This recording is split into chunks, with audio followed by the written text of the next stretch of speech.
Bonsoir chers amis, bonsoir à tout le monde et bonjour à ceux qui nous captent selon l'heure qui nous écoutent. Bienvenue chez nous, c'est chez Joybear Podcast. Nous voici dans cette partie d'émission où on va parler du e-education. Je ne serai pas seul, je serai avec une invitée et elle va se présenter et va dire qui est-ce qu'elle est, d'où est-ce qu'elle vient et qu'est-ce qu'elle fait en fait. Donc, juste un petit rappel, Joybear Podcast, c'est un podcast qui parle de e-education, c'est-à-dire l'éducation numérique, qui parle de l'entrepreneuriat et également le rôle de la femme dans les processus de la paix. En cette soirée, on va parler de l'impact du numérique chez les jeunes. Et voilà, je vais laisser place à notre invité de pouvoir se présenter. Bienvenue. Merci beaucoup Joe. Voilà. Bonjour Joe, bonjour à tout le monde qui nous écoute. Je m'appelle Meda Mondonga, je suis étudiante en sciences informatiques à l'Université catholique du Congo. Et en parallèle, je suis aussi podcasteuse, je fais des podcasts. Mon podcast c'est Vie de jeunes. Et aujourd'hui, je me joins à Joybear Podcast pour partager un sujet commun, les jeunes quoi. Bienvenue en tout cas. Pour nous, c'est un plaisir de pouvoir vous accueillir et faire ensemble ces podcasts.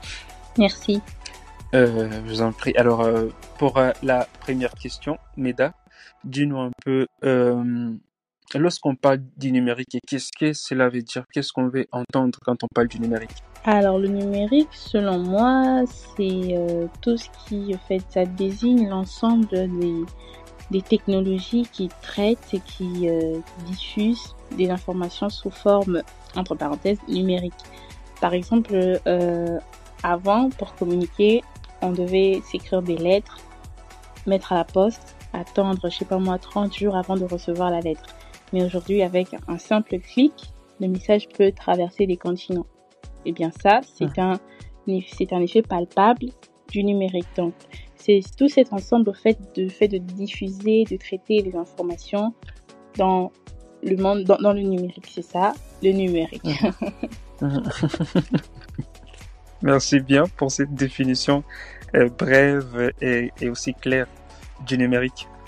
Et puis, selon vous, quels sont les outils qu'utilisent actuellement les jeunes pour être, connectés dans ces vastes réseaux, dans ces mondes du numérique? Ah oui, comme je suis moi-même jeune, en tant que jeune, nous utilisons des smartphones, nos ordinateurs pour être en fait connecté dans cet univers, pour accéder aux différents réseaux sociaux, jouer à des jeux, apprendre pourquoi pas et tout ça. Mais dis donc, Meda, alors pensez-vous que cette utilisation du numérique par les jeunes est-elle souvent positive ou négative pour leur développement personnel? Pour le développement personnel, je dirais que le numérique, enfin, il n'y a pas vraiment de noir, il n'y a pas vraiment de blanc. C'est au fait un contraste.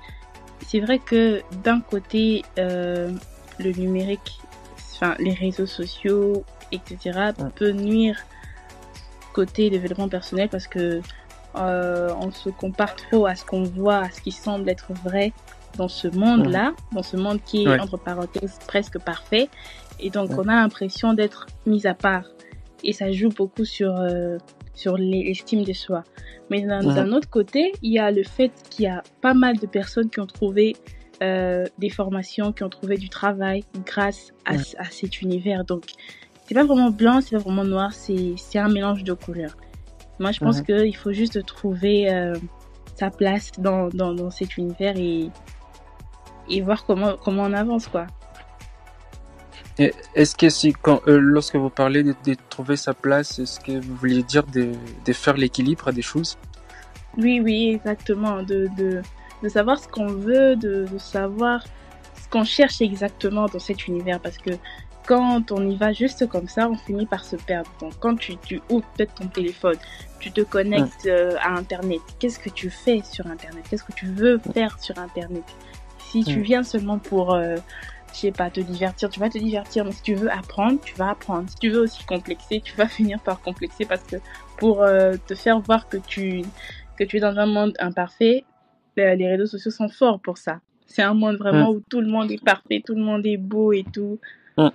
Une autre question se pose en fait.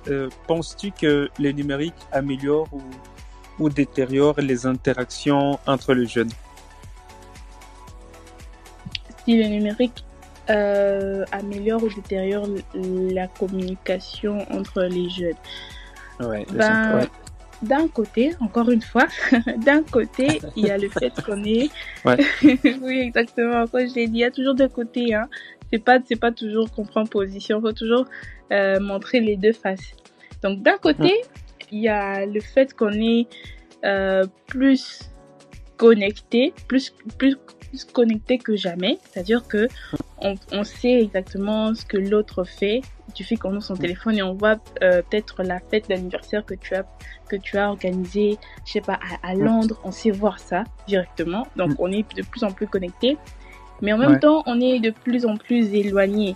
Parce que quand je sais ce que tu fais, j'ai plus trop envie de venir te voir en présentiel. Pourquoi? Je sais que tu vas bien, je sais que tu vis ta belle vie. Donc, il n'y a pas vraiment besoin de se voir, entre guillemets, parce qu'on a l'impression qu'on se voit alors qu'on ne se voit pas. Donc, c'est assez... oui, c'est assez bizarre, mais c'est comme ça. On se parle, on a l'impression qu'on se voit, mais on ne se voit pas. Si je te dis le nombre de fois le nombre de temps que j'ai passé sans voir mes amis, tu vas dire, mais cette fille, elle vit dans un autre univers ou quoi, mais je cause avec elle, je sais qu'elles vont bien, mais les voir, l'interaction sociale comme ça, il n'y en a pas. Il n'y en a plus. Et donc, le numérique, en fait, change en fait, je sais pas, la nature même des relations qui existent, aussi pas qui existeraient entre les jeunes ou entre les personnes, c'est ça? C'est ce que tu veux dire en quelque sorte. Ça change la nature, pas forcément la nature, mais la façon dont elles sont perçues, la façon dont on se parle, la façon même dont on s'aime, en fait, ça change. Avant, pour s'aimer, peut-être on envoyait des bouquets de fleurs, peut-être on allait en présentiel, on organisait des fêtes et tout. Mais là, maintenant, il suffit que je mette un like sur ta photo, tu sais que je t'aime. Donc, tu vois un peu. Ouais, ça change totalement non, ça change, en fait, cette façon de percevoir les relations, les interactions sociales. Merci bien. Et puis autre chose, penses-tu que les réseaux sociaux influencent l'image de soi et les relations interpersonnelles, donc l'image de la personne? Par exemple, j'ai mis une telle photo, il semblerait que peut-être j'ai une belle vie, mais par exemple, voilà, au fond de moi, je sens que je suis même en train de cascader. Il y a la vie vraiment ne marche pas de soi, mais je fais apparaître une personne. Tu penses que les réseaux sociaux influenceraient l'image de soi? Oui, comme j'ai dit, on nous donne en fait un monde où tout est parfait, un monde où les plats sont plus beaux, un monde où chacun va en vacances dans tel ou tel pays, un monde où il n'y a pas de souffrance. Oui, il n'y a pas de souffrance. Et quand toi tu es dans la souffrance, tu te dis mais je suis une anomalie ou quoi, tu vois, tu as l'impression que tu ne vis pas dans le même univers que tu comprends. Donc oui, ça joue beaucoup sur la façon dont on se voit, sur la façon dont on perçoit en fait le monde qui nous entoure. On a l'impression qu'on est mis de côté, alors que c'est juste un monde, un monde entre parenthèses virtuel, un monde qui n'existe pas vraiment comme ça. Tu vois, je sais pas si tu as déjà remarqué, moi perso, je me suis interdite les réseaux sociaux. Je suis nulle part, sauf sur LinkedIn. Mais même sur LinkedIn, il y a toujours... J'ai remarqué, hein. En tout cas, une fois j'ai cherché, je me dis, finalement, elle est seulement sur LinkedIn. Ouais. Oui, je suis seulement là-bas. Mais même là-bas, tu vas voir des comptes des comptes bien maquillés, tu vois tes comptes là, on dirait qu'une personne, tu vas voir qu'il est peut-être, il semble avoir dans la vingtaine, mais il est déjà peut-être 6 fois certifié AWS, il est Cécile, il s'en PSD. il est tout en même temps. On se dit, mais qu'est-ce qui se passe? Moi, je suis là, je suis en train de galérer pour finir d'abord ma fac, il y a déjà des gens qui ont des certifs à gauche à droite. Donc, t'as l'impression que tu vis pas dans le même monde qu'eux, t'as l'impression que c'est un monde qui n'est pas fait pour toi. Alors que c'est juste faux, en fait. Ou bien c'est vrai, mais pas totalement vrai. Tu vois, il y a un peu de faux dans tout ça. Et quand on n'arrive pas à comprendre ça, c'est très difficile, en fait. Par rapport à soi-même. C'est très difficile quand on n'arrive pas à comprendre que ça, c'est pas vraiment la réalité, tu vois. Et puis c'est déjà un enjeu important pour le jeune parce qu'on risque d'apparaître soit de faire apparaître une personne que l'on n'est pas en fait. Oui, c'est ça, que l'on n'est pas. Et peut-être quelqu'un pourrait, si pas un jour, vouloir t'aider, mais il semblerait que peut-être qu'il te voit, que voilà, tu es bien, tout va bien. Tu as un compte, je dirais, Facebook bien maquillé. Tu te dis, ben, finalement, bon, pour un besoin de pouvoir assister cette personne, ben, tout va bien chez elle. Oui, tu vois. Oui. Et paradoxalement, on est beaucoup plus connectés, plus ensemble, virtuellement, mais on est de plus en plus seuls. Et on est de plus en plus solitaire, on fait des trucs seuls, on se dit ouais voilà ça va, mais tu vois que ça va pas. Mais allez, tu vas parler à qui? Le monde est virtuel, donc petit à petit. Ouais, c'est-à-dire que voilà, il joue beaucoup sur l'image de soi, sur les relations interpersonnelles et tout, donc c'est-à-dire que c'est vraiment un enjeu très important. Très important, oui. Il faut vraiment beaucoup faire attention avec. Autre chose, peut-être, dis-nous un peu, pour les jeunes, par exemple, qui nous suivent, comment fait-on, comment peut-on faire pour pouvoir tirer une meilleure partie du numérique actuellement? Comment faire pour tirer meilleure partie du numérique actuellement? Bien, tout est une question du pourquoi, tu vois. Ça se résume là, au fait. Je sais plus qui l'a dit, mais il y a un sage qui a dit que celui qui a un pourquoi a plus de chances d'atteindre ses objectifs. Juste le pourquoi. Nous sommes connectés, nous avons la connexion internet, nous avons plusieurs ressources, plusieurs informations à notre portée. La question c'est qu'est-ce que tu veux en faire et pourquoi tu veux le faire. Tu vois, si je veux donner un conseil à un jeune qui actuellement se trouve face au numérique et se demande comment je vais tirer meilleure partie de cet univers, la question c'est d'abord pourquoi tu veux en fait tirer meilleure partie de cet univers, tu vois. Tu peux peut-être vouloir faire des formations, tu peux peut-être vouloir devenir célèbre, tu peux peut-être vouloir, mais après pourquoi tu le fais? Tu veux faire quoi? Qu'est-ce que tu veux? Non, je veux être très compétent dans ce que je fais. Bien, très bien, comme tu veux. Et pourquoi tu veux être compétent? Ah non, je veux être compétent parce que tu as tes objectifs. Ah ok, maintenant, comment faire pour arriver là? Et tu verras que quand tu sais déjà pourquoi, tu auras tous les éléments qui vont se placer. Peut-être que si tu veux te former, il y a plein de sites qui proposent des certifications, que ce soit payant ou gratuit. Tu peux aller, tu peux te former. Si tu veux entreprendre, tu peux en fait tout ce que tu veux faire, il y a ta place dans le numérique. Ouais. Il y a ta place dans le numérique, peu importe ce que tu veux faire, il y a un truc qui est pour toi et il suffit juste de le trouver avec ton pourquoi et je pense que tout devrait s'arranger comme on dit chez nous. En tout cas, ouais. Merci bien en tout cas pour ces sages conseils. Je crois que en tout cas beaucoup de jeunes viendront se ressourcer chez vous. Peut-être autre question par rapport au système utilisé actuellement en RDC.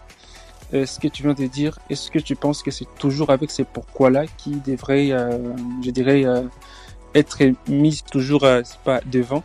Parce que actuellement, avec les systèmes LMD qu'on a utilisés, penses-tu que le jeune, je dirais, tire meilleure partie de ces systèmes avec le numérique? Alors, par rapport à l'éducation nationale, là, c'est ça, non? Tu parles plus au niveau du pays, non? Exactement, ouais. Alors, au niveau national, là, c'est autre chose, hein. C'est vrai, quand toi, tu es là, tu as tes projets et tout, tu fais selon ce que tu veux. Mais quand c'est l'État, c'est plus selon ce que tu veux, mais là, tu dois penser à chacun, tu dois penser à tout le monde au même moment. Donc, mais par rapport au système LMD, si réellement les étudiants tirent parti du numérique, je pense pas trop, parce que j'étudie là, je fais même les sciences informatiques, bizarrement, mais j'ai remarqué, j'ai constaté que c'est pas encore ça. C'est vrai que on essaye, parce que avant, pour s'inscrire, par exemple, à l'université, il fallait faire la queue dans les bureaux pour mettre son nom, attendre et puis faire ceci. Mais avec la technologie, maintenant, on s'inscrit en ligne, peut-être. On peut payer, t'as plus besoin d'aller chercher tes résultats. Excuse-moi, d'aller chercher tes résultats peut-être dans tel bureau. Ouais. Tu as les résultats qui arrivent directement à la maison. Comme à l'université catholique, c'est comme ça. T'es juste, on vous notifie, voilà, les résultats sont disponibles et puis tu vas voir. C'est vrai qu'il y a quand même des pas qui ont été faits, mais c'est quand même assez loin. C'est quand même assez loin. Parce que, je donne un exemple, pour consulter des ouvrages, par exemple, il faut toujours se déplacer. Ouais. Il n'y a pas un réseau ou quelque chose comme ça pour les étudiants, tu vois. Et même par rapport aux cours qu'on donne, le programme, les matières et tout, ça semble toujours être assez basique.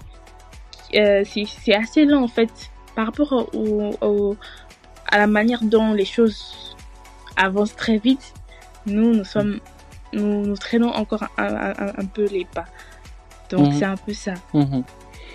Et donc vous direz que en tout cas les jeunes ne tirent pas encore meilleure partie du numérique, mais quand même on a espoir peut-être avec le temps. Oui, ça avance. C'est vrai que il y a pas mal de têtes bien faites. Partout dans chaque université, il y a des génies, il y a des gens qui ont des belles idées. Et je pense que si le gouvernement prêtait plus attention aux solutions que les étudiants eux-mêmes, parce que celui qui connaît les problèmes des étudiants, c'est l'étudiant d'abord lui-même, tu vois. Et il y a des gens qui proposent ce genre de solutions. C'est juste qu'après tu fais, voilà, ça se limite à ton travail de fin de cycle, et puis il y a pas de suite, ou bien voilà, tu fais un concours, mais après il y a toujours des problèmes, il y a pas en fait cette opportunité là que l'État pourrait donner aux jeunes de s'exprimer, de proposer ce qu'ils voudraient vraiment pour leur enseignement. Il y en a pas. Et je pense que c'est assez triste. Et également, c'est quelque chose vraiment de désolant, parce que si on s'est dit voilà que on embrasse, je dirais, un nouveau système d'enseignement, moi je pense que normalement, en fait, avec toute la responsabilité qu'il a, l'État, il devrait en tout cas mieux se préparer, mieux s'armer pour pouvoir embrasser, je dirais, ces systèmes, parce qu'il est beaucoup plus exigeant. Ouais, effectivement, il est beaucoup plus exigeant. Et je pense aussi, j'ai remarqué aussi, parce que moi je suis en 3e année, en L3 comme on dit maintenant, et je ne vois vraiment pas de différence avec ce qu'on apprend et ce que les gens de l'ancien système apprenaient, tu vois, c'est presque pareil. Et le comble, c'est qu'on nous demande de faire un travail de fin de cycle au lieu de faire un mémoire comme tout le monde qui fait une licence, tu vois. Et c'est assez compromettant de se dire que non, voilà, t'as fait une licence, mais t'as pas écrit un mémoire. T'as écrit un travail de fin de cycle. c'est une licence ou c'est un graduat? Il y a toujours ce genre de questions, toujours ce petit désordre-là. Et il y a certains qui ont passé enfin, c'est pas vraiment le sujet, mais bon, qui ont passé qui ont eu leur diplôme de licence entre parenthèses, mais qui, quand ils sont allés chercher leur licence dans l'inspection, on a écrit graduat. Tu vois, c'est tout un problème. Et puis il y avait des gens avec des crises et tout, c'était trop drôle. Mais après, voilà. Ouais. Oui. Mais dis donc, est-ce que c'est pas, bon, je ne sais pas, permettez les termes, mais c'est pas sous forme d'une, bon, c'est pas les termes appropriés, mais je dirais une arnaque. Joe, toi et moi, on ne sait pas. On est là. Moi, j'en dors. On ne sait pas ce qui se passe au-dessus là-bas. C'est juste entre guillemets. Oui. En plus, c'est même pas le sujet. On va nous arrêter ici, Joe. Non, mais c'est juste en train de plaisanter, mais quand même parce que ouais, tu t'es on parle des jeunes. De faire... C'est la vie des jeunes, des numériques et puis voilà. Donc, question suivante. Ouais. Merci bien en tout cas, Meda, pour ces explications si riches en tout cas par rapport au système. Mais on pense que dans les prochains jours, voilà, ça sera en train de s'améliorer pour qu'il puisse être vraiment, je dirais, au top pour répondre en fait aux exigences du système. Faisons confiance aux autorités. Ouais. Alors, passons un peu sur la question un peu santé mentale et bien-être. Penses-tu que l'utilisation excessive du numérique a-t-elle des conséquences sur la santé mentale des jeunes? Bah oui, comme tout excès nuit, en fait. Tout excès nuit, donc effectivement, si tu es trop connecté, si tu es trop plongé dans ce monde, effectivement, ça aura un impact significatif sur ta santé mentale, plus sur ton cerveau, ta concentration, surtout la concentration. Aujourd'hui, on a du très mal à se concentrer. Moi, j'en suis la preuve vivante. Aujourd'hui, je sais pas, essaie d'éteindre ton téléphone une journée et vois un peu comment tu réagis. Je sais pas, on dirait que on est accro. Limite, on est tous accros, oui. Ouais. Donc, j'ai essayé j'arrive pas à tenir. J'ai essayé. Ouais. Et au bout de 18h, je suis là en mode, on m'a écrit, souvent quelqu'un m'a écrit, Dieu m'a appelé peut-être. Donc tu vois un peu, il y a toujours ce truc-là. Et puisqu'on est tellement accro à ça, on n'arrive pas à prendre plaisir aux choses réelles, on n'arrive pas à prendre plaisir à ce qui existe vraiment, tu vois. Se balader par exemple, ça se fait plus. T'es là, moi, j'aime être dans le transport parce que c'est là que je suis plus connectée. Je peux chatter. Je ne veux pas marcher. Pourquoi est-ce que je vais marcher? Sinon, je ne pourrais pas chatter et marcher en même temps. Il y a tous ces trucs-là qu'on n'aime plus faire. On n'aime plus profiter de la vie parce que, voilà, on est connecté. Donc, quand on utilise ça trop, c'est très mal par rapport à la santé mentale, par rapport à la concentration, par rapport à la productivité. Tout ce qui a trait mental, franchement, quand tu es trop connecté, sache que... c'est très nocif et les effets sont parfois irréversibles, hein, ou bien ça prend vraiment du temps pour se remettre. Donc, faut toujours faire attention, faut toujours doser à un moment, faut toujours éteindre son téléphone à un moment et vivre d'abord. Et puis là, je crois que tu viens de parler de beaucoup de choses au même moment, et moi je pense que c'est important. Oui, je vous assure, c'est important d'en parler.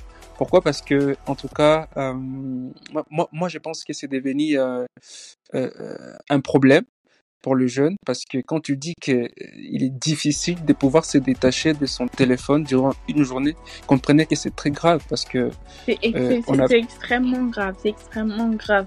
Il y a même, moi, j'ai éteint toutes mes notifications pour ne pas être dérangée, parce que tu peux mettre ton téléphone là et puis ça ting, ting, ting, et puis au final, t'arrêtes ce que tu faisais.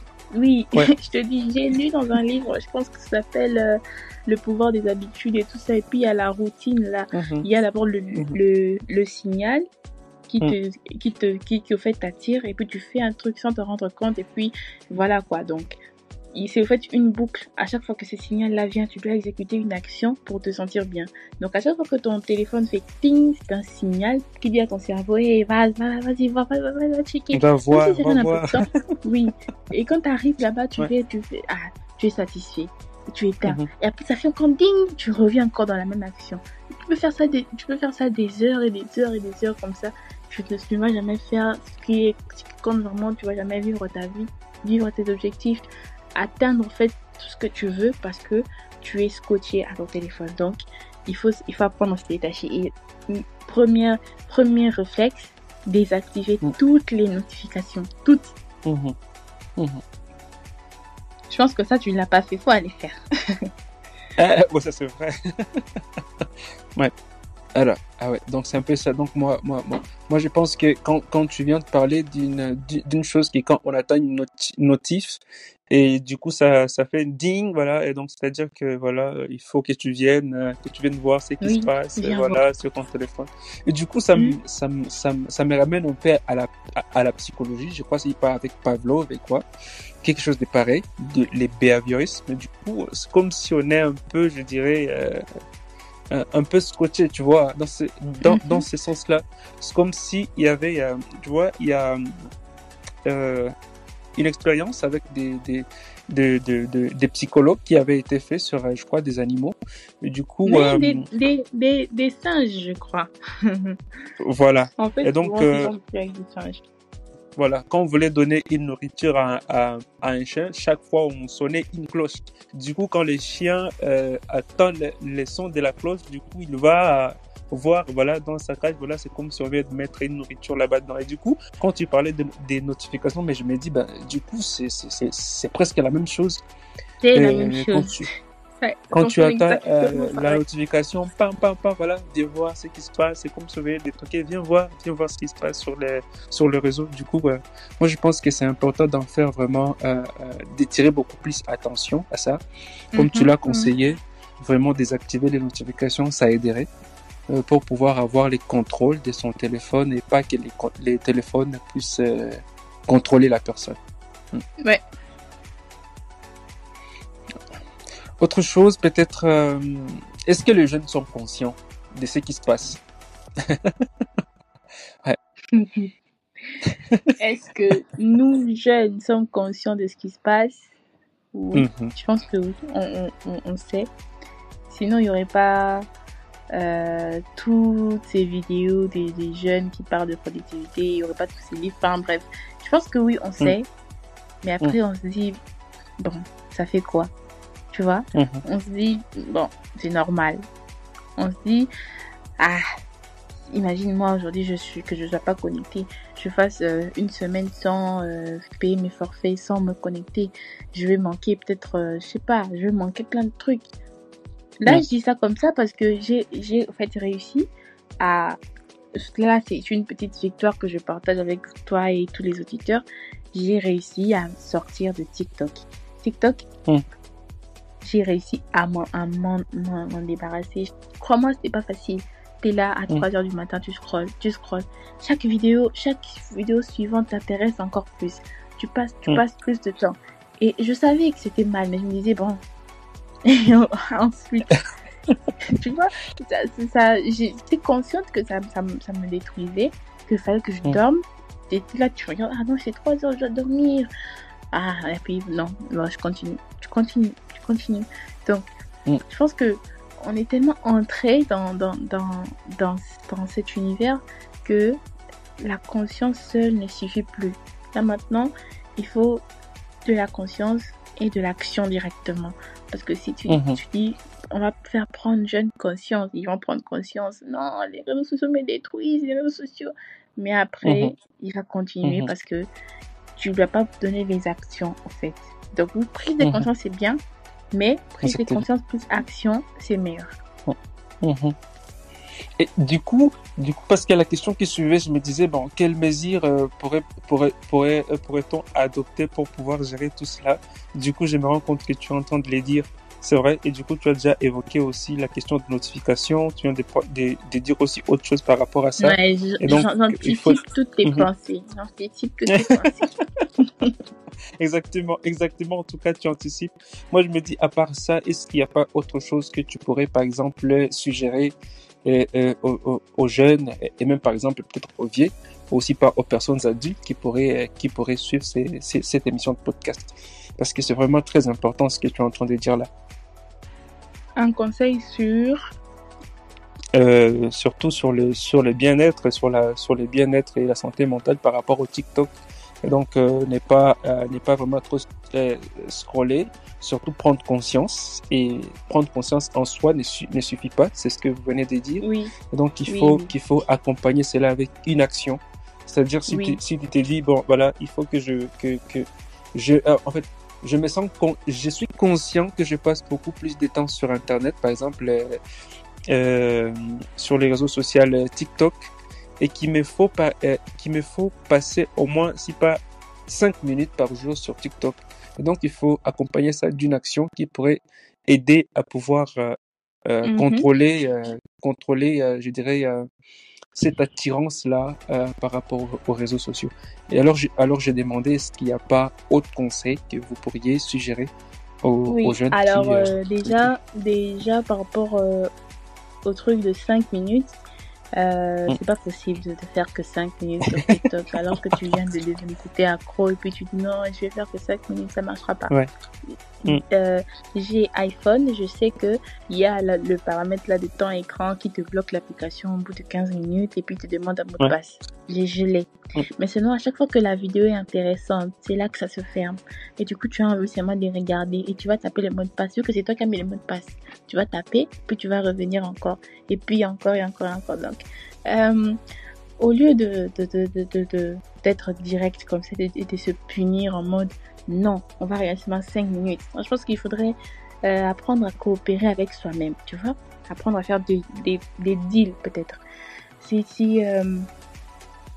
Je sais pas si tu t'as remarqué sur iPhone, il y a l'option où tu peux voir combien de temps tu passes en moyenne sur chaque application. Eh bien, si tu viens de passer, si tu sais que tu passes en moyenne 4 heures par jour sur TikTok, au lieu de commencer directement par dire je supprime TikTok, je vais directement à 5 minutes, au lieu de faire ça, tu pourrais baisser d'1 heure par exemple. J'ai lu un article sur les alcooliques anonymes, enfin, comment ils fonctionnaient un peu. Et l'objectif, en fait, pour chaque personne qui essayait de vaincre l'alcool, ce n'était pas de faire 1 semaine ou 2 semaines sans prendre de l'alcool ou sans fumer. L'objectif, c'était de franchir la prochaine heure. 1h100, tu vois. Il est 14h, bon, j'arrive à 15h sans me prendre, et puis je vais voir. Et t'arrives à 15h, t'as envie d'aller jusqu'à 16h. Et pour les réseaux sociaux, on pourrait aussi se comporter comme ça en disant que non, voilà, je fais 4 heures. Bon, je vais essayer de faire minimum 3 heures aujourd'hui. Après, tu dis oui, minimum 2 heures. Petit à petit, jusqu'à ce que voilà, tu habitueras ton cerveau à en vouloir moins au lieu d'être direct comme ça ne marchera pas, tu vas revenir, tu vas encore replonger davantage. Là, c'est premier petit tips. Après, je t'ai dit que j'ai réussi à sortir de TikTok, c'était pas facile, je l'ai supprimé X fois et je l'ai réinstallé X fois. C'est pareil, à chaque fois c'est pareil, je prends conscience, TikTok m'énerve, je supprime. Après je me dis, il y a une traîne là, il y a un buzz, mais je suis en retard, je réinstalle. Après, et puis voilà. Mais au final, qu'est-ce qui m'a le plus aidé à sortir de TikTok et paradoxalement de toutes les réseaux sociaux, parce que ça ne matchait pas avec mon pourquoi. Ça, je t'ai dit au début que celui qui a un pourquoi a plus de chances d'atteindre ses objectifs. Donc, à un moment, je me suis assise, je me suis dit, ok, pourquoi je viens sur TikTok? D'abord, c'est ça la question. Pourquoi je viens là? Et j'ai pas trouvé de raison valable. Et déjà, ça m'a en fait découragée inconsciemment parce que je me disais, qu'est-ce que je viens faire là? Je viens rien faire. Je viens seulement. Pourquoi? Et j'ai posé des pourquoi donc. J'ai posé des questions du pourquoi dans tout ce que je voulais. J'ai essayé d'établir un peu. C'est beaucoup plus grâce à des podcasts. Je pense de David Laroche, à des podcasts, genre plein de podcasts, des vidéos de motivation, de livres de motivation et tout. Et voilà, quoi, il fallait maintenant que je puisse appliquer tout ce que je lisais. Et j'ai en fait essayé de faire un plan de tout ça et puis voir un peu où est-ce que j'en étais avec ma vie. Et j'ai trouvé que TikTok n'avait pas vraiment d'intérêt dans ce que je voulais dans ma vie. Alors je me suis dit, bah mon vieux, tu vas dégager, hein, parce que tu m'aides pas. Donc j'ai commencé, j'ai avancé petit à petit. Ça m'a beaucoup aidé puisque j'avais une raison. Je me disais, TikTok est en train de me bloquer côté académique par exemple. Je dois réviser, mais il m'empêche de réviser. Alors que si je révise pas, je n'arriverai pas à faire ça. Je n'arriverai pas à faire ça demain. En fait, c'est un effet cumulé. Du coup, l'heure là que je devais consacrer à TikTok, ben, il manque d'intérêt. Et des productivités aussi, hein. Oui. Donc, je commence à le détester inconsciemment. Tu vois, je commence à me dire, tu ne m'aides pas. Et je sais pas comment ça s'est passé, mais finalement, ça a marché puisque je suis plus trop fan. Je vois ça un peu trop, il y a trop de bruit pour moi. Mais après, tu vois, tu vois un peu. Donc, il y a des petits tips comme ça. Moi, je propose que si tu as vraiment pris conscience que c'est mauvais pour toi, renseigne-toi sur comment faire pour quitter. C'est-à-dire qu'il y a beaucoup de gens qui ont leurs conseils. Il y a des gens qui ont fait de je sais pas quoi. Il faut toujours écouter et voir maintenant si ça s'adapter à ce qui pourrait te convenir, à ce qui t'aide le mieux. Et à pas être autoritaire envers toi-même. Non, à partir d'aujourd'hui, je fais 5 minutes et puis c'est tout. Tu n'y arriveras pas. Sois cool avec toi-même, oui, comprends-toi que tu viens de quelque part, essaie de faire un petit pas chaque jour. Moins de 30 minutes aujourd'hui, moins de 30 minutes demain, moins de 30 minutes, au final tu te rendras compte que voilà, j'en fais moins. Et c'est plus satisfaisant que de se faire souffrir avec ces genres de choses. Non, juste 5 minutes et puis c'est tout. Ça marchera pas. Et bien sûr, c'est important parce que du coup, j'allais parler même des questions de productivité. Tu as anticipé. Et moi, je pense qu'avec ces astuces que tu viens de donner, du coup, ça aiderait à beaucoup plus de jeunes d'être productifs, côté peut-être études. Et ça peut s'appliquer aussi mutatis mutandis pour des gens qui travaillent, je dirais même pour ne pas être distrait au travail. Mais après, le côté de productivité, c'est tout un autre sujet. Si tu veux, on pourrait faire un autre épisode où on parlera que productivité. J'ai lu pas mal de livres là-bas, j'ai beaucoup à dire aussi. Bienvenue, tu me donnes de la matière pour les prochains podcasts. Ouais, c'est exactement. Alors, Meda, une dernière question en termes de condensé de ce que tu pourrais, par exemple, suggérer par rapport à tout ce qu'on vient de dire sur l'utilisation du numérique et son impact sur la vie sociale, sur l'éducation, sur la santé mentale et le bien-être, et donc sur la productivité, entre guillemets. Qu'est-ce que vous pourriez dire en termes des conclusions à tous ces jeunes qui sont en train de nous suivre à ce net moment? Alors, si je peux donner un conseil ou une forme de conclusion à tout ça, c'est que le monde avance. Et ça avance très vite. On ne se rend même pas compte. Peut-être que en Afrique ou en RDC, nous sommes en train de dire que voilà, non, ChatGPT, c'est le high-tech. Mais non, il y a des trucs qui sont sortis là en ce moment, on ne sait même pas encore. On va savoir ça peut-être dans 5 ans. Donc, le monde avance, il avance très vite. Et il faut savoir le suivre en fait. Il faut vraiment savoir le suivre, mais il faut aussi apprendre à rester dans la vraie vie. Le numérique en soi, il n'est pas nocif, il n'est pas non plus bienveillant. Ça dépend en fait de celui qui l'utilise et du pourquoi il l'utilise. Si tu veux avancer, si tu veux faire du mal par exemple, le numérique t'aidera à faire du mal. Si tu veux te former, le numérique t'aidera à te former. Si tu veux communiquer, si tu veux te développer, je sais pas moi, entreprendre, vendre, travailler, tout ça, le numérique peut le faire pour toi. Il suffit de savoir pourquoi tu le fais et tu finiras forcément par trouver comment le faire. Ok, donc ça avance, ça va aller très vite.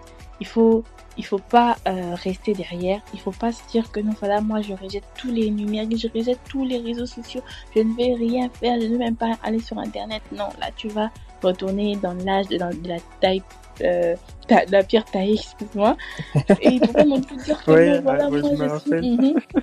Il faut pas non plus dire que non, moi voilà, je suis dans le numérique, moi je suis donc TikTok, c'est moi, je vais vivre ce monde là-bas.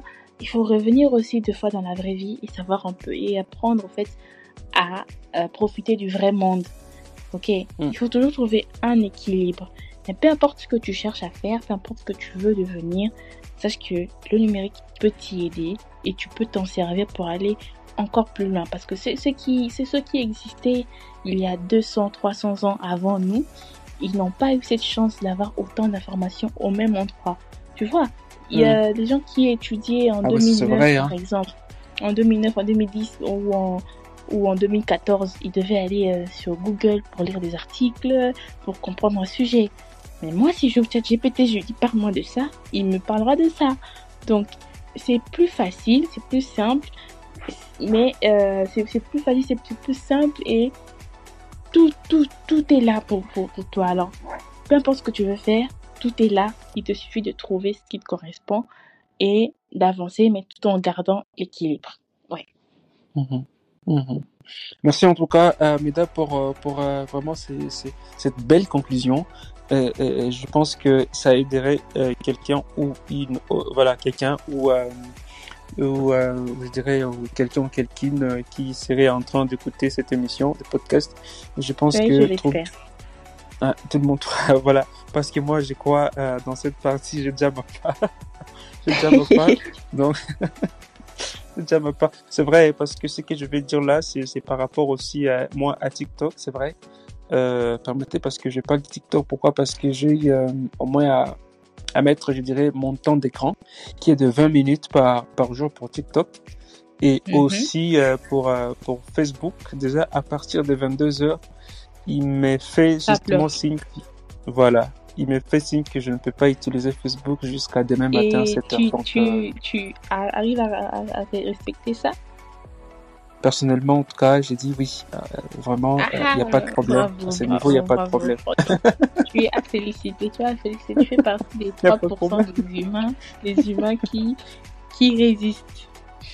Mais c'est vrai, ça n'a pas été facile, comme tu l'as dit, ça n'a pas été facile. C'est justement les mots que j'ai appréciés, quand tu l'as dit, apprendre à coopérer avec soi pour pouvoir arriver à ce résultat. Oui. Ouais. Et alors, juste 3 petites questions pour toi, personnelles. Voilà, Meda, j'espère que tu es partante, c'est ça? Ouais, pas de problème. Merci bien. Dis-moi, quel est ton livre préféré? Mon livre préféré. Ah, ça c'est une question, hein. Je vois que je ne lis pas beaucoup. J'ai commencé à lire seulement en 2024 ici. Parce que avant je me disais tout le temps, j'aime pas lire. Pourtant, lire, c'est très important. Imagine, c'est des gens, des savants, des génies qui ont rassemblé leur savoir. Ils ont mis ça dans des petits bouts de papier. Et toi, tu prends toute cette sagesse, tu mets en toi. Donc, c'est important vraiment de lire. Donc, si j'ai un livre préféré, ce serait mon premier livre. Le premier livre que j'ai lu, des 4 accords Toltec de Don Miguel Ruiz. Les 4 accords Toltec, c'est très basique, en fait, ça te change la façon de voir les gens et de te voir toi-même, tu vois. Ça change le discours intérieur. Franchement, je recommande vraiment. Peu importe, c'est un aîné qui me l'a recommandé et j'ai adoré. C'est par là que je me suis intéressée plus au livre de développement personnel, parce que je me suis dit, comment c'est possible? Donc, c'est incroyable comment 4 lois parviennent à définir tout l'écosystème qu'on vit en ce moment, genre toute la façon de communiquer, tout ça. C'est incroyable. J'ai vraiment aimé et ça m'arrive de le relire des fois quand je me sens un peu Ah, tu connais, Ouais, non? Je réussis. ouais, ouais. Ah, en tout cas, ouais. Merci bien en tout cas par rapport à ça. Une deuxième question. Quel mot en fait te définit? Juste un seul mot. Un mot pour me définir. Oui, qui te résume en fait. Ouais. Un seul mot pour moi. Juste un seul. Ouais. C'est compliqué. Ok, Ouais.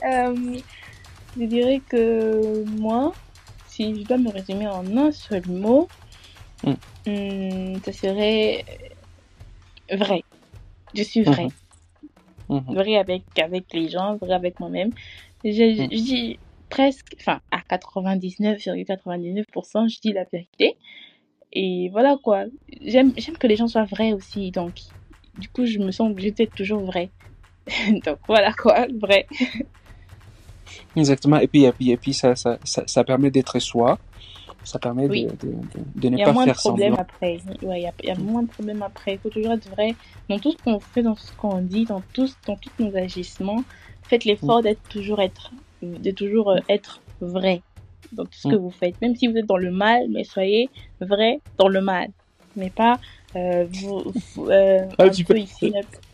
là, tu veux encourager à être Non, vrai dans mais les mails. franchement, je préfère quelqu'un qui me dit, Meda, je te déteste, je t'aime pas. Ok. Mm, Que quelqu'un qui mm, me dit, Meda, je t'aime, mais alors qu'il ne m'aime pas, tu vois. Donc, même si tu es dans le mal, sois vrai dans ton mal. mm, Vrai, mm. juste ça. Merci bien, merci bien. Je pense que tu as raison par rapport à tout ce que on vient de se dire et tout ce qu'on vient de parler. Je crois, pas, en fait, oui, je crois. Il y a la plupart. En fait, il y a la vérité et c'est la pure et simple de vérité qu'on vient d'échanger en ces Mhm. podcasts et qui moi, personnellement, il y a ce que j'ai tiré, cette vérité là que tu as craché. Et je pense que moi, il y a ces points-là qui m'a aidé et que j'ai retenu pour moi. Ouais. Mais c'est bien, je suis contente. Mm. Merci. Et peut-être maintenant une dernière question. Si tu avais les choix, hmm, Les choix. si tu avais les choix, euh, préférais-tu être né dans quel pays? Être né dans quel pays? Genre, si j'avais le choix de choisir là où je suis, là où je serais née. Exactement. Bon, c'est vrai que en abordant cette question, on peut être tenté de proposer plusieurs pays, genre États-Unis, Canada, France, et te dire voilà, moi si je voulais, parce que ça a l'air plus beau peut-être, Ouais. mais je pense que Dieu ne fait Ouais. pas d'erreur, tu vois. Mm, Donc si je suis née à Kinshasa en RDC, c'est-à-dire que c'est mon pays. Donc même si on doit refaire, je voudrais toujours naître ici parce que ici c'est chez moi quoi, c'est mon pays. Moi j'aime la RDC. C'est vrai que mm, on est encore en train d'évoluer, mm, on a encore besoin, hein, mais j'aime la RDC et si je dois renaître quelque part, je renaîtrai en RDC. mhm. Hein. Ah, merci bien. Moi, je pense que du coup, euh, j'embrasse cette deuxième question que j'ai posée. Donc, c'est-à-dire que voilà, ça coïncide, ça se marie à ce que tu viens de dire. Donc, on doit aimer son pays, on doit les servir, on doit les chérir, on doit les faire évoluer, on doit les faire avancer.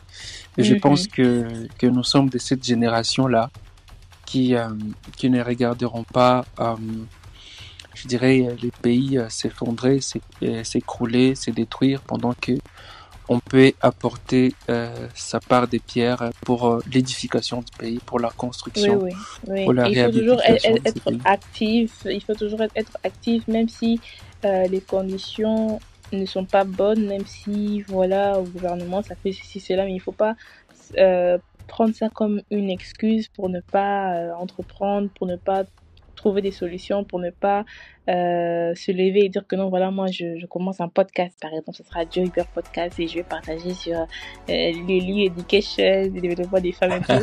Donc, si tu veux te lèves le matin, tu veux entreprendre, moi, je veux changer la situation de l'énergie dans mon pays, tu te lèves et puis tu fais le premier pas et le reste, tu verras que ça sera un peu plus facile. Parce que on est plein de jeunes et forcément tu trouveras un autre jeune. Tu vois, comme là, par exemple, on s'est trouvé 2 jeunes, un à Goma, l'autre à Kinshasa, partout de LinkedIn, et on fait des podcasts, tu vois. Il y aura toujours quelqu'un quelque part qui va partager ton point de vue, et à partir de ça, tu en trouveras encore d'autres et tu vas avancer. Donc, faut jamais se résilier. Quand on est jeune, peu importe où on est, quand tu veux faire quelque chose, fais-le, et puis voilà. Si tu vas regretter plus tard, mais fais-le d'abord. Exactement. En fait, c'est pas vraiment regretter, mais ça sera une partie pour te faire avancer. Voilà, oui, apprendre. Une expérience. Oui. Ça me rappelle parce que il y a, je crois, quelque chose que j'ai tiré sur ton profil, je crois, LinkedIn, d'un type là, c'est un malgache, j'oublie un peu son nom, où il était en train de dire, voilà, si tu veux entreprendre, en fait, c'est l'entrepreneuriat, c'est comme de la natation, c'est comme autre chose là, comme ça là. Et puis il a dit, c'est comme l'amour en fait. Et il a dit, fais en fait, parce que c'est... Ouais, faut pratiquer. C'était très amusant, c'était vraiment humoristique, mais c'était vrai en fait ce qu'il était en train de dire. Et donc il faut faire, c'est parce que c'est en faisant qu'on apprend. Et donc faut pas dire que voilà, je suis tel, mais tu ne pratiques pas. Et du coup, moi je pense qu'on ne sera une telle personne si on ne pratique pas, si on ne fait pas ce qu'on dit. Et du coup, moi je pense que être pragmatique, c'est la meilleure des choses. Ouais. Alors, les mots de conclusion, je dirais de ces podcasts, je dirais merci beaucoup Meda pour d'avoir accepté l'invitation, d'être là. Bientôt, ça va faire peut-être 1 heure qu'on est en train de parler sur ce sujet qui est très très très sensible et qui est en vogue, surtout en notre, je dirais, génération actuelle. Moi, je pense que ça aidera. On n'a parlé que d'une partie, on n'a pas tout dit. On ira toujours. Ça nous permet de faire d'autres épisodes. On a dit qu'un peu pour faire encore d'autres. Exactement. Tu m'as déjà donné la thématique à exploiter prochainement. Voilà, prochainement. Moi, je pense que ça va nous aider. Moi, je pense que ça sera pas aussi la dernière fois. Je dis aussi merci pour de t'avoir donné en fait, parce que c'est pas donné à n'importe qui, c'est pas à n'importe quelle personne de pouvoir partager ce qu'il a, et aussi pas ses expériences, son savoir, ses connaissances. Et donc pour nous c'est vraiment un sujet louable dans ces podcasts. Merci Joe. Et merci à tout le monde d'avoir resté jusqu'à la fin, d'avoir écouté. N'hésitez pas de partager et tout ça. Et faites aussi un tour dans Vie des jeunes, le podcast des jeunes, si vous allez écouter. J'accepte l'invitation du coup. Donc, elle c'est Meda, elle fait aussi les podcasts comme moi. Et donc, elle parle des vies des jeunes. Et je crois que on va partager les liens aussi dans la description. Donc, n'hésitez pas en tout cas à pouvoir parcourir. Et donc, peut-être pour ces contacts, je ne sais pas si c'est possible, mais il y a aussi ce contact. Bon, je ne sais pas, peut-être quelqu'un pourrait t'écrire, je ne sais pas. Tu LinkedIn.